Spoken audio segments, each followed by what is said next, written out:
He's been called the Visalia Ransacker, the original Night Stalker, and the Golden State Killer. Today, it's our pleasure to call him Defendant. Hai guys, terima kasih telah klik video ini. Kali ini kita akan membahas kasus yang begitu mengguncangkan kota California, Amerika pada tahun 1970 hingga tahun 1980-an. Kasus ini cukup menarik untuk dibahas, di mana pelaku kejahatan, pemerkosaan, serta pencurian dalam kasus ini adalah seorang petugas polisi. Dan kasusnya baru terungkap 43 tahun kemudian, tepatnya pada tahun 2018. Namun sebelum kita lanjut, jangan lupa dukung terus channel ini agar kami makin semangat menyajikan kisah-kisah nyata menarik lainnya.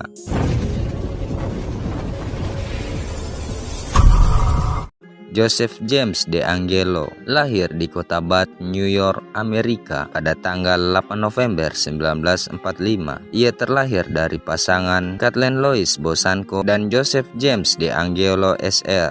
Yap, nama Joseph dan ayahnya cuman beda ujung SR. Ayahnya merupakan seorang sersan di Angkatan Darat, sedangkan ibunya hanya ibu rumah tangga biasa. Joseph ini anak ketiga dari 4 bersaudara. Ia memiliki 2 orang kakak perempuan, yaitu Connie Ryland dan Rebecca Thompson, serta memiliki adik laki-laki bernama John DeAngelo. Saat masih kecil, Joseph ini pernah menyaksikan kakaknya Connie Ryland diperkaos oleh 2 orang pilot di sebuah gudang di rumah tempat tinggalnya. Selain itu, Joseph ini pernah menyaksikan kedua kakaknya disiksa dan dilecehkan oleh ayahnya sendiri. Sejak kecil guys, Joseph ini sudah hidup dalam keluarga yang lumayan bisa dibilang cukup berantakan. Tetapi setelah dewasa, Joseph ini memiliki karir yang cukup cemerlang sebelum ia menjadi seorang eksekutor dalam berbagai bentuk kasus. Tepatnya pada tahun 1964, di mana saat masih bersekolah di usia 19 tahun, ia merupakan pemain handal dalam olahraga bisbol di Universitas Junior.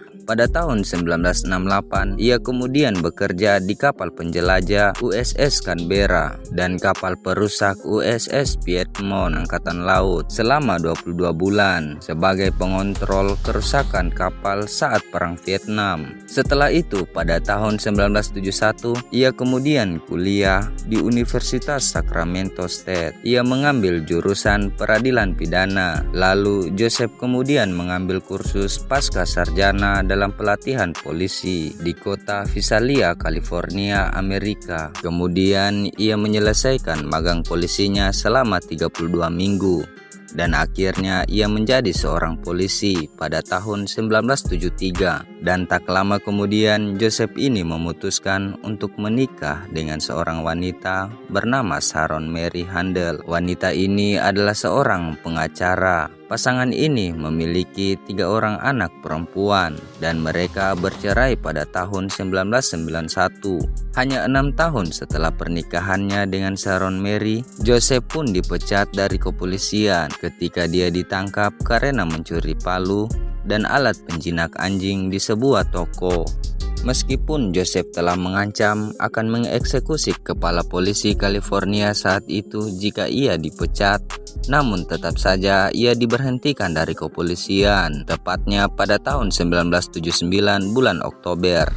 Saat masih menjadi seorang polisi, tepatnya pada tahun 1974, Joseph ini dijuluki sebagai Visalia Ransacker karena perampokannya yang tidak pernah terungkap, di mana ia berhasil merampok 120 rumah di kota Visalia, California, Amerika. Joseph ini lebih banyak merampok di dalam rumah pasangan suami istri yang memiliki anak gadis. Kebiasaan Joseph setelah ia merampok, ia wajib ngocok dan mengeluarkan air putihnya di atas kasur pasangan suami istri tersebut dan kamar anak gadisnya, serta ia menyimpan majalah hot di atas kasur mereka.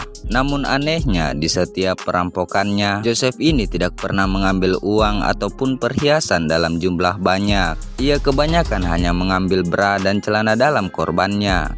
Pada tahun 1975, kejahatan Joseph mulai meningkat. Saat itu ia tertarik dengan seorang wanita berusia 16 tahun yang bernama Elizabeth Snelling. di mana saat itu Joseph menargetkan gadis tersebut untuk diperkaos. Selama berbulan-bulan ia mencari tahu kebiasaan keluarga tersebut, hingga akhirnya tepatnya pada tanggal 11 September ia pun menculik Elizabeth. Namun saat mencoba menyeret gadis tersebut, aksinya ini didengar oleh ayah Elizabeth. Saat ayahnya ini mencoba melakukan perlawanan, Joseph kemudian mendor Profesor Claude Snelling yang merupakan ayah Elizabeth. Setelah itu ia melarikan diri. Setelah kasus ini, Joseph kemudian pindah ke kota Sacramento Timur, California, tepatnya pada tahun 1976 untuk melakukan kejahatan selanjutnya. Di kota ini, Joseph dijuluki sebagai East Area Rapist atau pemerkaos wilayah timur, karena banyaknya wanita yang diperkaos namun pelakunya tidak pernah diketahui. Karena pada tahun ini belum ada alat deteksi DNA air putih kental, tetapi menurut para korban yang diperkaos, pelakunya memiliki senjata pamungkas yang cukup kecil. Mungkin guys, Joseph ini pernah direndahkan oleh wanita sehingga ia ingin membuktikan bahwa jangan lihat kecilnya, tapi mampu berapa kali dalam sehari. Oke guys, lanjut ke kisahnya. Joseph ini melakukan aksinya kebanyakan pada malam hari ketika ia merasa korbannya sudah tertidur pulas. Kemudian ia masuk ke rumah mereka melalui jendela rumah korbannya.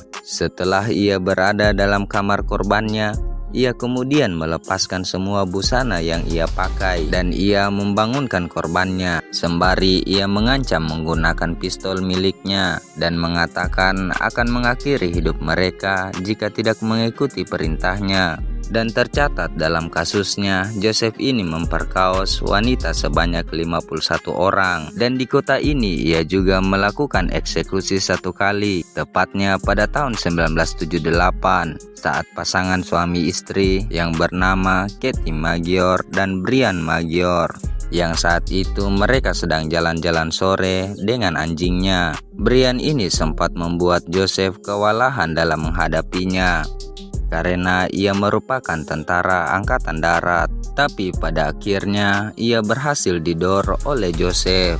Setelah itu Joseph kemudian mengejar Katie yang saat itu mencoba melarikan diri, namun ia juga berhasil dihabisi oleh Joseph. Setelah aksinya ini, Joseph kemudian pindah ke kota Rancho Cordova, California bagian selatan untuk melakukan kejahatannya. Pada tanggal 30 Desember tahun 1979, Joseph menewaskan pasutri bernama Debra Manning dan Robert Overman. Kedua pasangan ini dieksekusi di dalam rumah mereka. Pada bulan Maret tahun 1980, Joseph menewaskan pasutri bernama Charlene Smith dan Lyman Smith. Joseph akan masuk dalam rumah mereka melalui jendela. Kemudian guys, pasutri itu diikat. Setelah itu Joseph memperkaos Charlene Smith dan kemudian mengeksekusi pasangan tersebut. Jasad pasangan itu ditemukan tewas oleh putranya sendiri yang berusia 12 tahun. Bulan Agustus tahun 1980, Joseph kemudian mengeksekusi pasutri Kate dan Patrick Harrington. Mereka dieksekusi dalam rumahnya. Kasusnya sama seperti Charlene Smith dan Lyman Smith. Pada bulan Februari 1981, Joseph memperkaos dan mengeksekusi seorang wanita berusia 28 tahun bernama Manuela Whithun. Pada bulan Juli 1981, Joseph mengeksekusi dan memperkaos pasutri Cherry Domingo dan Gregory Sanchez. Pada bulan Mei 1986, Joseph kemudian memperkaos dan mengeksekusi seorang wanita berusia 18 tahun bernama Janelle Cruz. Dan ini merupakan kejahatan terakhir Joseph. Dari ketiga julukan kejahatan di atas, polisi kemudian menyimpulkan pelaku adalah Golden State Killer atau pembunuh negara bagian emas. Selama 27 tahun, Joseph mulai kehidupannya seperti biasa dari tahun 1990 hingga ia pensiun pada tahun 2017, di mana ia bekerja sebagai mekanik truk di pusat distribusi supermarket Save Mart di Roseville, California, Amerika. Sebetulnya guys, kasus Joseph ini sempat terlupakan karena sudah lama. Namun pada tahun 2001, setelah adanya teknologi tes DNA, polisi kembali menyelidiki kasus kejahatan kejahatan yang dijuluki sebagai Visalia Ransacker, East Area Rapist, dan Original Night Stalker. Setelah polisi memeriksa DNA tersebut, mereka mengonfirmasi bahwa DNA pelaku kejahatan tersebut adalah satu orang pelakunya. Hingga pada bulan Juli 2016, polisi merilis sketsa wajah pelaku dan mereka menawarkan imbalan sejumlah $50.000 jika ada yang berhasil menemukan pelaku. Dan bulan Juli 2016, polisi kemudian menemukan sekitar 20 orang yang memiliki DNA yang sama yang diduga sebagai pelaku. Kemudian polisi mempersempit lagi dari beberapa dugaan pelaku hingga akhirnya hanya tersisa satu orang, yaitu Joseph James DeAngelo. Hal selanjutnya yang mereka lakukan adalah melacak keberadaan Joseph agar mereka bisa mendapatkan DNA-nya serta mereka bisa melakukan tes kecocokan DNA untuk memastikan kalau Joseph DeAngelo adalah Golden State Killer. Mereka kemudian mengintai rumah Joseph selama berhari-hari. Selain itu, mereka menunggu supaya Joseph membuang sesuatu agar mereka bisa mengambil barang tersebut untuk mencocokkan DNA Joseph. Dan akhirnya polisi berhasil menemukan sidik jari Joseph dari gagang pintu yang bekas ia pegang dan tisu yang pernah digunakan Joseph untuk melap ingusnya yang berada di tong sampah. Dan setelah dites, ternyata DNA Joseph sama dengan DNA pelaku ketiga julukan di atas. Hingga akhirnya polisi menangkap Joseph DeAngelo pada tanggal 24 April tahun 2018. Dan akhir kisahnya, Joseph ini mengaku segala perbuatannya, di mana ia mengaku telah menewaskan 13 orang, memperkaos 51 wanita, dan 120 rumah yang telah ia rampok. Joseph kemudian dijatuhi hukuman penjara seumur hidup tanpa adanya kemungkinan untuk bebas. Oke guys, sekian kasus kali ini. Terima kasih telah menonton hingga akhir dan semoga kasus ini menjadikan pembelajaran bagi kita semua agar lebih berhati-hati akan tindak kejahatan. Jika ada kasus yang menarik untuk dibahas, silahkan tulis di kolom komentar. Sekian dan sampai jumpa di video selanjutnya.